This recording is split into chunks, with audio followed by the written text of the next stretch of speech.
le pape Léon XIII. Après la messe, j'entendis deux voix, une douce et bonne, l'autre gutturale et dure. Il semblait qu'elle venait d'à côté du tabernacle. Il s'agissait du démon qui s'adressait au Seigneur comme dans un dialogue. Voici ce que j'ai entendu. La voix gutturale, la voix de Satan dans son orgueil criant au Seigneur, « Je peux détruire ton Église ». La voix du Seigneur, « Tu peux ? Alors fais-le donc ». Satan, « Pour cela, j'ai besoin de plus de temps et de pouvoir. » Du royaume des enfers, je les ai observés. Pour les mortels, c'est l'heure du châtiment.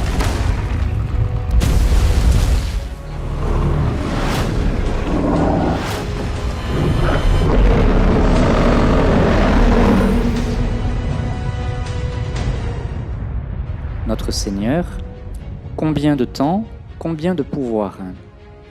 Satan, 75 à 100 ans et un plus grand pouvoir sur ceux qui se mettent à mon service. Notre Seigneur, tu as le temps, tu auras le pouvoir, fais avec cela ce que tu veux.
Parce que le temps est venu que les prodiges les plus étonnants auront lieu sur terre et dans les airs. En l'année 1864, Lucifer, Satan, avec un grand nombre de démons, seront détachés de l'enfer. Ils aboliront la foi peu à peu, même dans les personnes consacrées à Dieu. Ils les aveugleront d'une telle manière qu'à moins d'une grâce particulière, ces personnes prendront l'esprit des démons. Plusieurs maisons religieuses perdront entièrement la foi et perdront beaucoup d'âmes.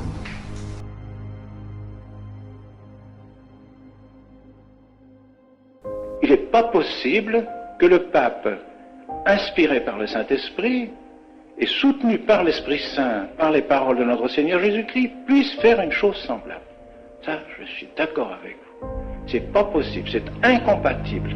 Cette destruction de l'Église, cette destruction du règne social de notre Seigneur Jésus-Christ, cette destruction de la foi catholique dans tous les domaines, tous les catéchismes, les universités, les écoles catholiques, les congrégations religieuses, les séminaires, qu'on regarde partout, c'est la destruction systématique de toute l'Église, voulue par toutes les réformes qui ont suivi le Vatican. Car le Vatican II n'a été, je dirais, qui a permis de faire les réformes. Ce qui devait être fait, c'est les réformes. Vatican II, sous des termes équivoques, a permis de se lancer dans les réformes. Et c'était ça qui était voulu. Ça a été le tremplin qui a permis cela. Alors, on peut dire du Saint-Père aussi, en effet, ce n'est pas possible qu'un pape puisse faire cela. Donc, il n'est pas pape.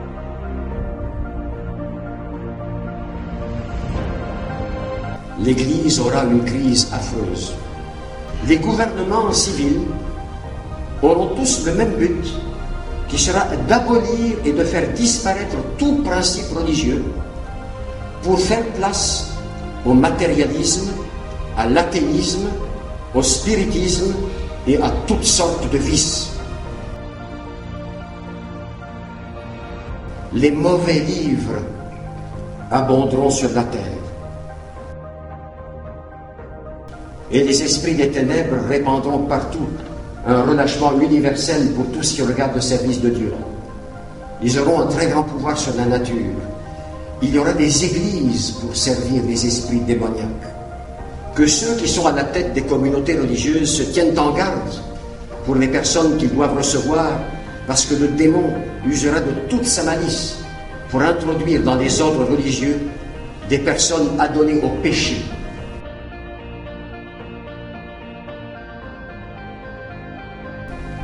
Rome perdra la foi et deviendra le siège de l'Antéchrist. L'Église sera éclipsée, le monde sera dans la consternation. Rome, païenne, disparaîtra. Mais si un jour se découvrait, et c'est des choses qui sont impossibles, là aussi il y a eu des apparitions qui l'ont dit, mais ces apparitions ont été reconnues par le Saint-Siège. C'est Fatima, c'est la Salette, qui ont dit que le démon monterait jusqu'au plus haut sommet dans l'Église. On ne sait rien si c'est le plus haut sommet, ça veut dire le secrétaire d'État que ça s'arrête là, ou bien si ça va plus loin que ça va jusqu'au pape. On ne sait rien, jusqu'à celui qui se dit pape. Je ne sais pas, mais vous savez, c'est pas une chose impossible. Et les théologiens ont étudié le problème. Les théologiens ont étudié le problème pour savoir si c'est une chose possible, si un pape peut être, par exemple, hérétique et par conséquent serait excommunié et par conséquent tous ses actes seraient illégitimes et invalides. Et si par hypothèse, je n'en sais rien, encore une fois, ne me faites pas dire ce que je ne dis pas, je ne sais pas, mais enfin, étant donné qu'on découvre tout doucement ses appartenances à la maçonnerie, imaginez que le pape ait été inscrit dans une loge maçonnique avant son élection. Il était excommunié. Excommunié, son élection est invalide, il ne peut pas être pape. Et nous aurions pendant un pape qui ne serait pas pape. C'est des choses possibles, encore une fois, je ne dis pas que ce soit. Mais qu'est-ce que vous voulez? Dans la situation dans laquelle on se trouve, on cherche les solutions. On se trouve devant un problème quasiment insoluble. Théologiquement, je dirais, à peu près insoluble. Alors, on cherche des solutions. On veut détruire tous les États catholiques. On ne veut plus du règne de notre Seigneur. Eh bien, que l'Église se prête à cette opération gigantesque et démoniaque, invraisemblable. C'est tellement fort, c'est tellement effrayant.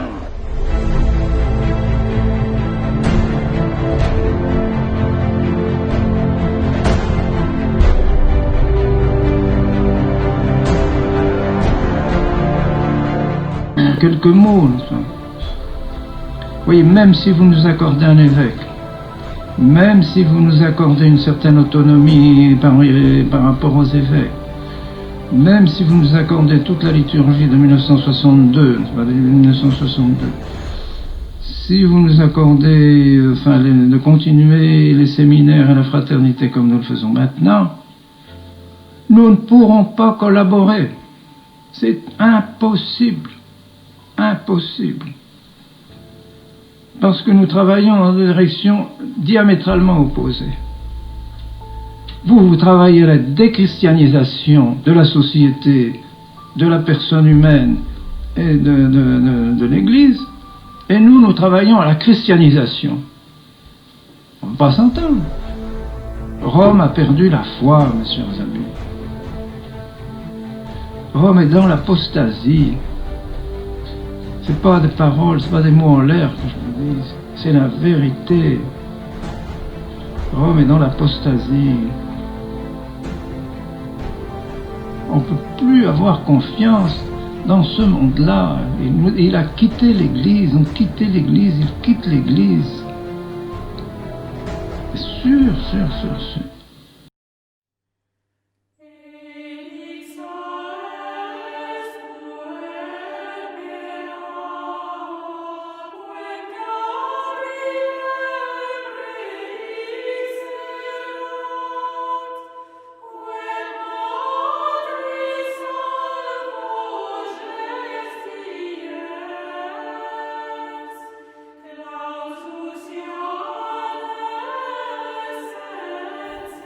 Les séminaires sont fermés partout. Alors on veut vraiment en finir avec le sacerdoce catholique, c'est pas possible. Alors ça, je ne le ferai pas, tant pis. Alors vous allez se communier. Si je voulais se communier par une loge maçonnique, Deo Gracias.